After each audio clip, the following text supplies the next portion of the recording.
Gimana bisa jadi perempuan hebat semacam ini? Amalnya apa? Sekarang kita masuk pada amal ibadahnya.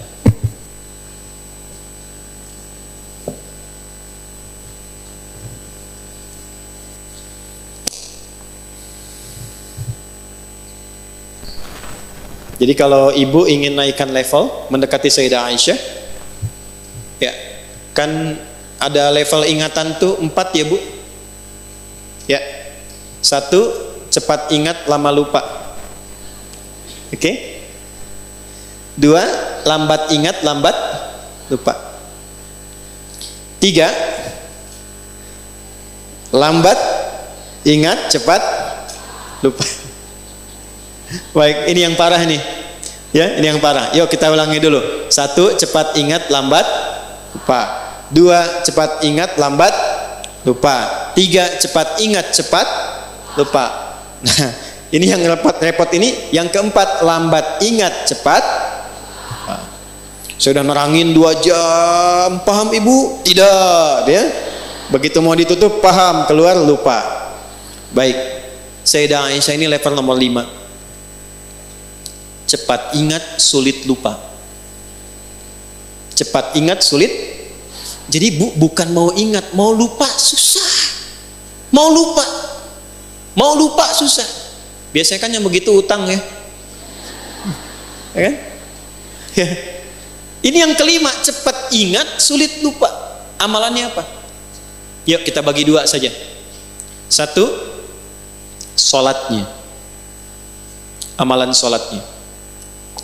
Itulah sebabnya kenapa tadi saya sebutkan di awal tentang saudara beliau Abdurrahman ini.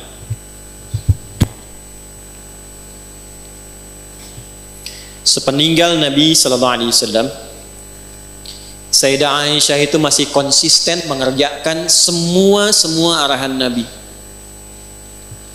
Saya ulang, Sayyidah Aisyah radhiyallahu taala anha sepeninggal Nabi Sallallahu Alaihi Wasallam, suami beliau tercinta, itu masih konsisten mengerjakan semua arahan Nabi, termasuk dalam ibadah ritualnya. Saya gambarkan ya bu ya, duhanya dalam satu hadis. Jadi saya nggak bicara tentang tahajudnya karena levelnya terlampau tinggi, duhanya dulu aja. Artinya Sayyidah Aisyah bukan hanya menjaga sholat fardu, tapi sholat sunnah. Jadi kalau level ibu ingin naik, kecerdasannya meningkat, anak juga ingin meningkat, maka tingkatkan sholatnya. Saya ulang ya, tingkatkan apa? Sholatnya.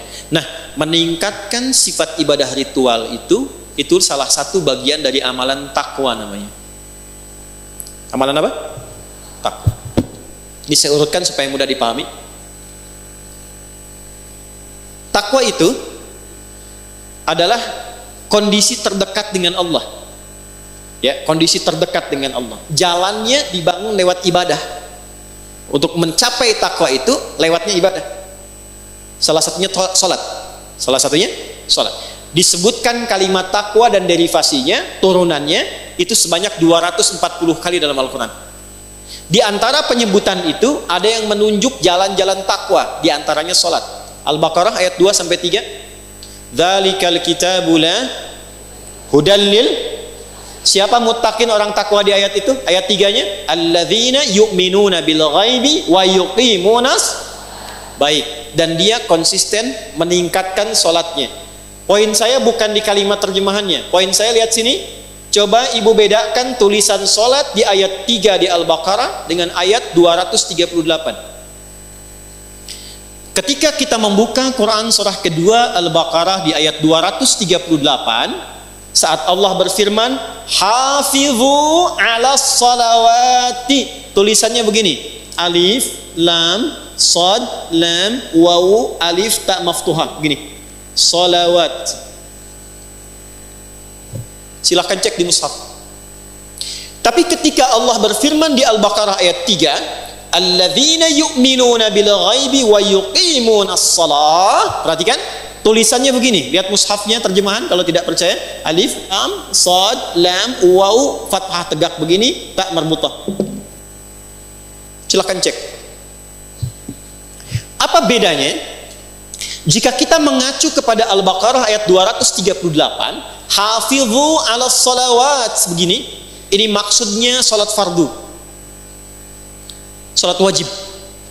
Ada berapa jumlahnya? 5 waktu. 2, 4, 4, 3, 4. Itu rumusnya. 2 subuh, 4 zuhur, 4 asar, 3 maghrib, 4 isya. 2, 4, 4, 3, 4. 5 waktu. Banyak tidak? Banyak, karena itu jumlahnya 5 kan? Jamak. Tapi kalau ibu ingin menambah dari yang fardu itu dengan tambahan sunnah, sebelum subuh ada 2 rakaat. Sebelum zuhur ada 4 rakaat. Nggak sampai 4 bisa 2. Setelah zuhur 2 rakaat. Setelah maghrib 2 rakaat. Setelah isya 2 rakaat. Malam tahajud. Nah, kalau itu ditambahkan pada yang fardu, bukan sekedar yang fardu saja, maka robah kalimatnya dari ciri yang pertama begini kepada bagian yang kedua begini. Alladzina yu'minuna bil ghaibi wa yuqimunas. Nah, ini bentuk yang kedua, as-shalah, alif lam shad lam waw fathah tegak ta marbutah. Nah, orang takwa di Quran itu disifatinya dengan yang ini, yang kedua. Jadi ketika ibu ingin meningkatkan diri menjadi pribadi lebih takwa, naik levelnya, yang Allah tantang, challenge dari kita adalah naikkan dari yang fardu. Kalau salat 5 waktu itu wajib. Jadi yang tidak ingin naik level pun tetap 5 waktu juga. Ibu pengen levelnya naik, tapi jumlahnya tetap sama. Apa bedanya dengan yang standar? Jelas? Nah, ketika disebutkan naikkan takwanya, tingkatkan takwanya, salah satu caranya sholat. Begitu ini optimal, naik. Apa kaitan takwa dengan kehidupan kita? Tadi saya contohkan Sayyidah Aisyah begitu tinggi ilmunya. Hubungan takwa dengan ilmu ditemukan di Quran surah kedua Al-Baqarah di ayat 282, satu-satunya ayat paling panjang dalam Al-Quran. Lihat langsung ke bagian bawah paling pojok sebelah kiri, lihat ujung ayatnya. Quran surah kedua Al-Baqarah ayat 282 sebelah kiri, lihat ujung paling bawah. Wattaqullah, tingkatkanlah takwamu kepada Allah, wa yu'allimukumullah. Semakin meningkat takwamu, Allah tanamkan, ajarkan dan tambahkan pengetahuan pada dirimu. Jadi akselerasi, percepatan pengetahuan itu bukan hanya ditempuh dengan ikhtiar kita untuk menghafal dan belajar. Kalau pengen cepat dapat aksesnya, dekati pemiliknya. Yang punya ilmu siapa? Allah. Yang punya harta siapa? Allah. Ya, alhamdulillah Allah titipkan pengelolaan sebagai amanah tempat ini kepada Bu Anita. Punya akses dengan Bu Anita, cepat nih bisa pesan tempat nih. Bahkan kita bisa pesan, Bu, kalau bisa besok-besok di depan ada domnya ya, supaya yang di luar itu misalnya bisa lebih nyaman. Sepakat? Insya Allah jadi pahala misalnya ya. Nah, itu bisa lebih cepat diwujudkan ketimbang saya bilang sama Teh Nanet ya, atau Bu Novi misalnya. Kenapa? Karena aksesnya cepat. Sekarang Anda bayangkan yang punya ilmu siapa? Kalau kita mendekati Allah, maka Allah sendiri yang menyampaikan, aku berikan percepatan tambahan pengetahuan di luar batas standar manusia. Itulah sebabnya orang dulu tuh tahu betul kalau ingin cepat pintar yang diajarkan sholat dulu, Bu. Pernah dengar Abdullah bin Mas'ud? Abdullah bin Mas'ud itu belajar bahasa Persia, dan Ibnu Abbas itu belajarnya cuma 3 hari. Langsung menguasai bahasa asing 3 hari. Pernah dengar Ibnu Sina? Avicenna? Ya kan? Bapak kedokteran. Avicenna itu ibu bapaknya paham betul tentang fikih ini. Ini ada nasabnya. Maka dari kecil yang diajarkan cuma 2, Quran dan sholat, Quran dan sholat. Avicenna, cek di sejarahnya, kalau lupa sesuatu itu bukan buka buku, datang ke masjid, sholat 2 rakaat dan ingat apa yang tadi terlupa. Semua. Makanya kalau ibu cek, kenapa Nabi mengajarkan pada orang tua dengan ketat? Dari kecil anak itu ajarkan sholat. Pernah dengar hadis ini? Usia 7 tahun ajarkan anakmu apa? Kalau 10 tahun masih bandel, maka lakukan apa? Pukul. Bukan, itu terjemahannya kurang tepat. Bukan dipukul, ya, bukan dipukul. Terjemahannya adalah berikan pelajaran yang membuat dia mengerti. Doroba itu bukan hanya memukul, asalnya memberi pelajaran, memberi contoh. Doroballahu mathala, Allah ngasih contoh. Di Arab itu ngasih contoh kebiasaannya mukul dengan halus. Di kita tidak harus mukul, uang jajan tahan.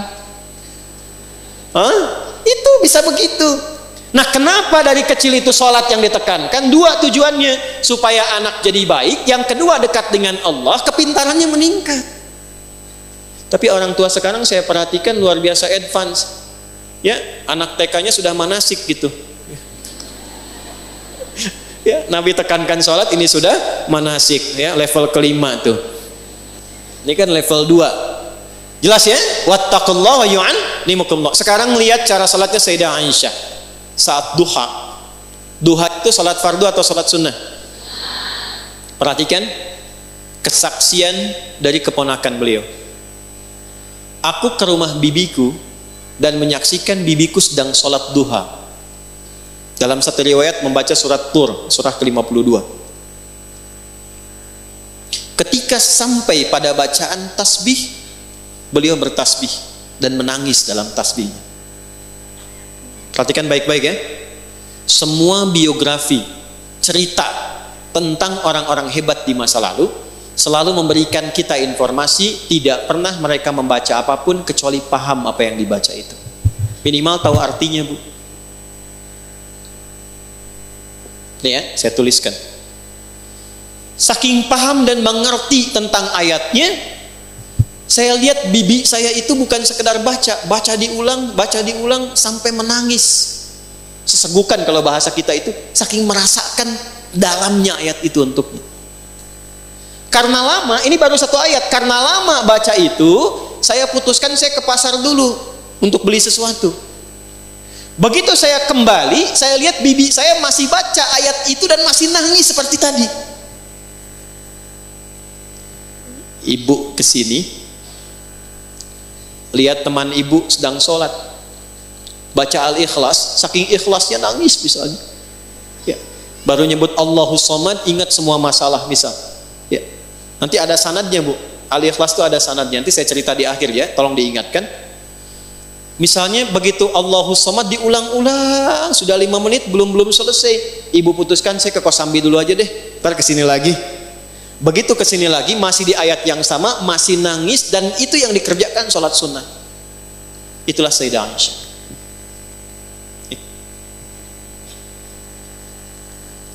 Nah, jadi kalau sekarang kita berpikir ingin menaikkan level dan meneladani ini, cara pertamanya adalah satu, jangan biarkan semua ibadah kita itu hampa makna. Jangan biarkan tidak mengerti apa yang kita kerjakan dan kita lakukan dalam ibadah kita. Karena di Islam itu unik, semua ibadah itu ada artinya, Bu. Ada petunjuknya. Ini sindiran yang halus dari Allah ya, bukan dari saya. Di Quran surah ke-29 ayat 45. Bahasa tafsirnya gini, ini nggak ditemukan di terjemahan. Bahasa tafsirnya, maaf, akan ditemukan orang sholat yang tidak paham, tidak mengerti apa yang dibaca dan dilakukan dalam sholatnya. Saya bacakan ayatnya. Utslu ma uhiya ilaika minal kitab. Utslu. Kalau ibu buka mushaf, di situ terjemahannya bacalah.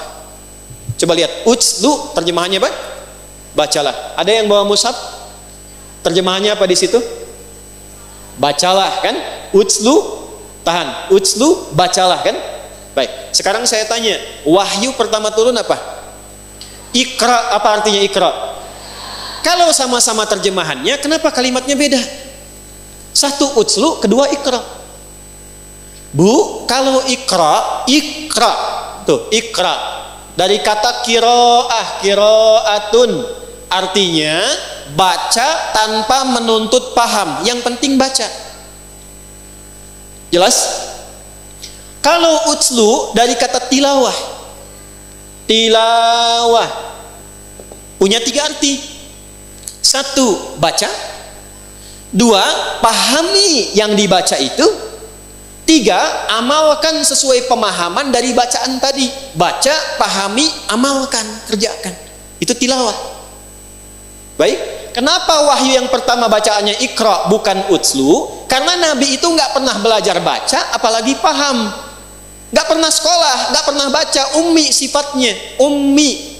Ya, seperti dilahirkan oleh ibu. Ummi itu maksudnya seperti yang baru dilahirkan oleh ibunya. Ada nggak anak yang baru lahir langsung bisa baca? Ya, begitu lahir, ini Budi, ini Ibu Budi, nggak ada. Ya. Orang lahir itu nggak bisa baca, nggak paham pengetahuan. Nabi itu sifatnya ummi, maksudnya kayaumi wiladati ummihi, seperti hari dilahirkan ibunya, nggak bisa baca, nggak pernah sekolah, nggak punya guru. Jadi bagaimana bisa paham? Baca saja nggak bisa.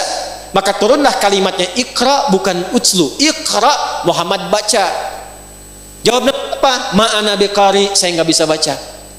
Kalau ayatnya turun utslu, salah ayatnya, karena memerintahkan paham. Baca aja nggak bisa, apalagi paham. Jelas? Tapi setelah ayat turun diajarkan sholat, dibimbing malaikat Jibril, turun perintahnya, Muhammad jangan sekedar dengar bacaan Jibril, belajar pahami dari Jibril, amalkan dari pemahaman itu. Baca Quran dengan artinya sampai paham, itu tilawah namanya. Makanya saat ada orang baca Quran tapi tidak ada penerjemah, disebutnya qori kan? Qori karena dia cuma qiraat. Tapi ketika di sampingnya ada yang menerjemahkan bacaan itu, siapa namanya? Sari tilawah.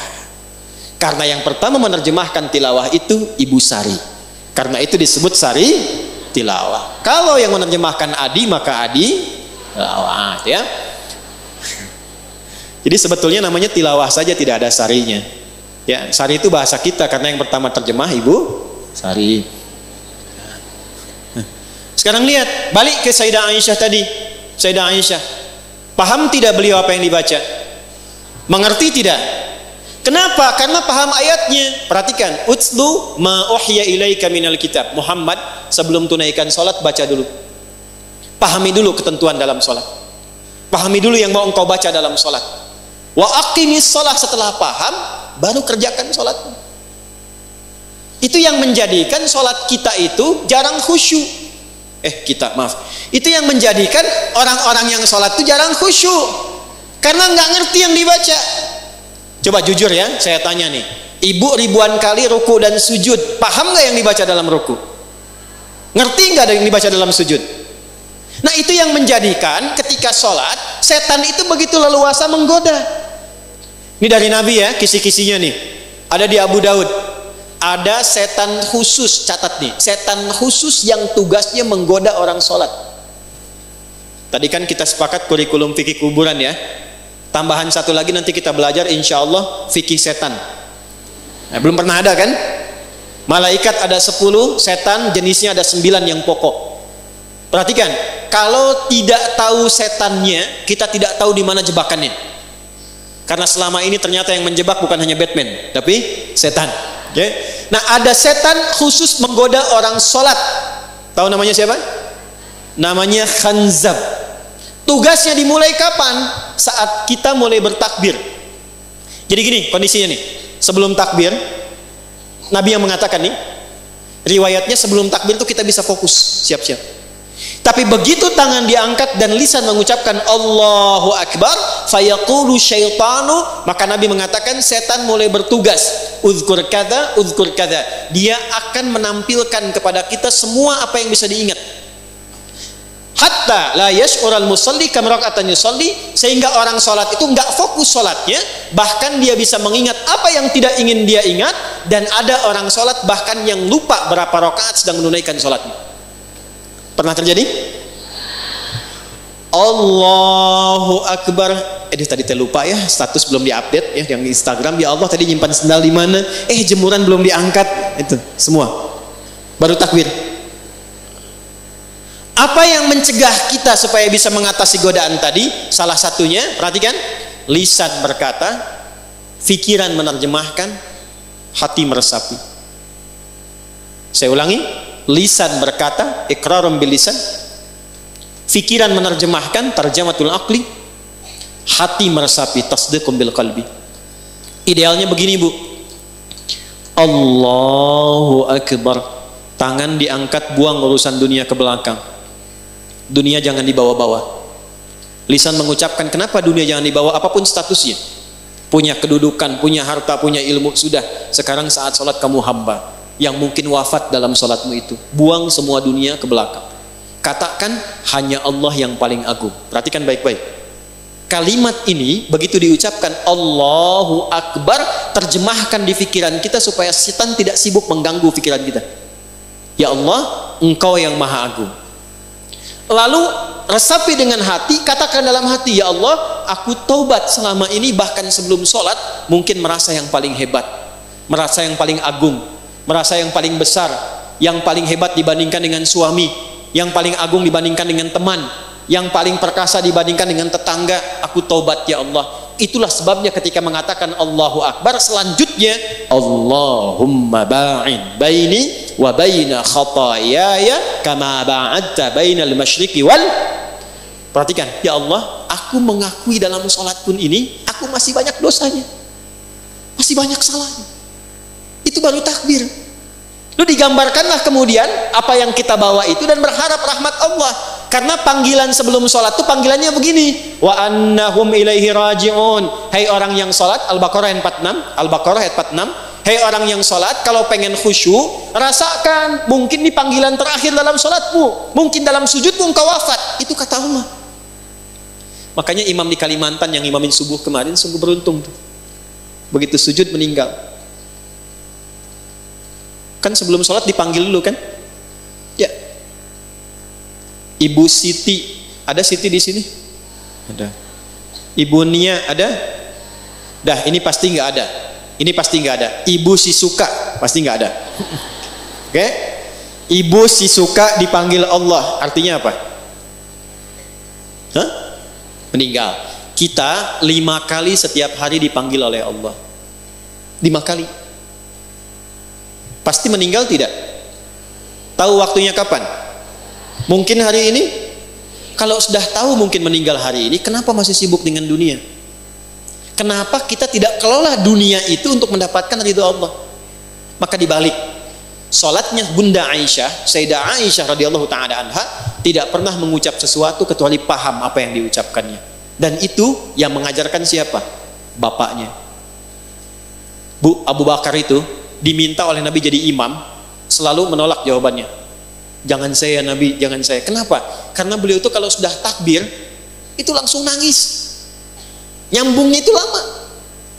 Bayangkan, sahabat Nabi, dekat dengan Nabi, kecil gaul dengan Nabi, dewasa jadi sahabat Nabi, mengeluarkan semua hartanya untuk Nabi, berjuang dengan Nabi, wafatnya dikubur di samping Nabi, anaknya jadi menantunya, ya, anaknya nikah dengan Nabi, Nabi menantunya di surga bersama Nabi. Itu masih punya pribadi saat takbir, baru baca takbir langsung gemetar tangannya, nangis karena merasa masih ada dosa dalam dirinya. Ya Allah, saya masih banyak dosa. Ya Allah, makin banyak orang mengagungkan saya, padahal saya baru mengatakan engkau yang paling agung. Sementara orang menganggap saya hebat, mengagungkan saya, menganggap saya punya kuasa, menganggap saya punya harta. Saya tobat ya Allah, saya masih banyak salahnya. Itu Abu Bakar. Dan diwariskan sifat itu pada putrinya. Diwariskan pada siapa?